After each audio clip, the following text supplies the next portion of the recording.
No, I gotcha. So let's talk about this band in general. I've always felt Dream Evil in what you've done with this band has never.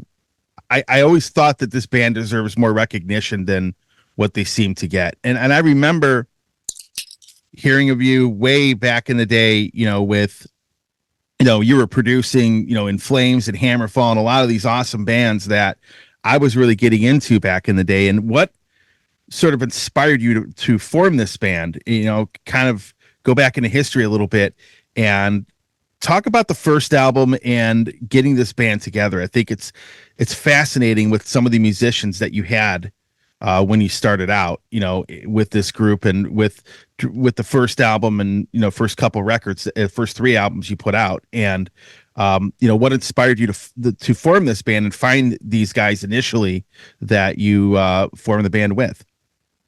Actually, I built my studio to record my own music from the beginning. Okay. So and then I shared a rehearsal room with Oscar Droniak from HammerFall, Jesper Stolberg from In Flames, but they had another band called Ceremonial Oath, and so I get them to record in my studio, and then suddenly I was into recording death metal for 10 years, and I was like, fuck, I started this studio, I built this massive studio of 330 square meters. Yeah, I'm gonna built a studio to record my own music, and I have done nothing. And then I went to Thessaloniki in Greece to do pre-production with a band called Exhumation.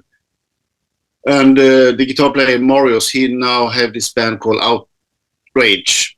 And his best friend was Gus. And he was like, Gus is a really good guitar player. And when we recorded the album, Gus came with Marius to my studio. Mm-hmm. And I tried to find him a band he was only 18 years old. He was a newbie, so to speak. And, but I couldn't find him any band that was interested. And we tried to get him so he could give it guitar lessons, but nobody was interested in that either. So I was like, hey, you know what? I have a couple of songs here that I wrote back in the days for my old band. Maybe we should take it up and form a band. So that's actually how it started. Me and Gus were starting writing songs. We made a demo of 5 songs. We need somebody to sing. I remember I had like a guy who did choirs of the first HammerFall album that was really, really good. Mm-hmm. I kept his telephone number and I called him up, and he was like, no, yeah, I can do some vocals, but no record contract or no tours. He was like that. Okay, this is just a demo. It's just try to find a singer who will be in the band.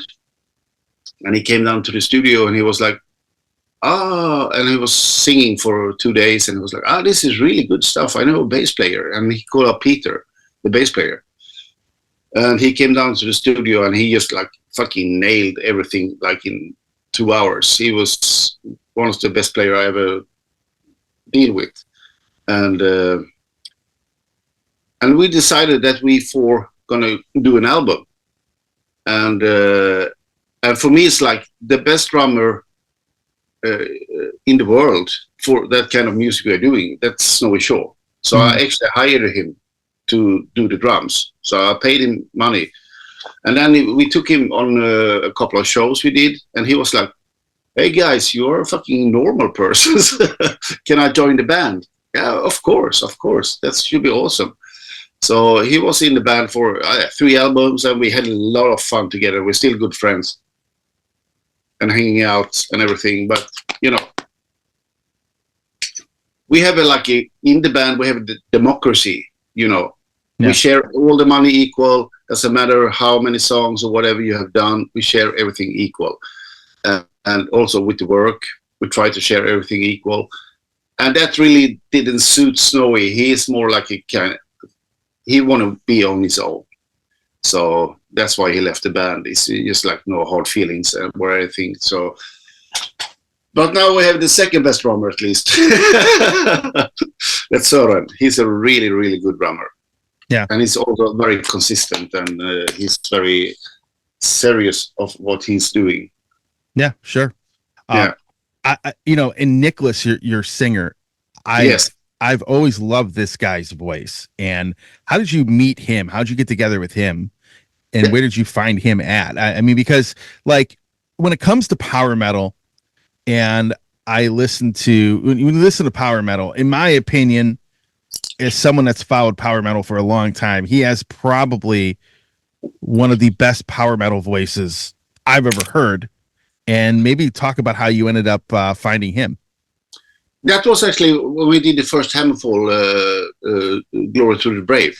He was in there to do choirs for HammerFall. And everybody in HammerFall, and HammerFall was a very loose band back then. Mm-hmm. They were like, wow, he has a great voice. Maybe we should have him instead, they said. And I was like, no, you cannot do like that. Because, well, somewhere in the back of my head, I had my idea of I'm going to start my band. So yeah, that's why I took his telephone number. And I have had him in mind, so to speak.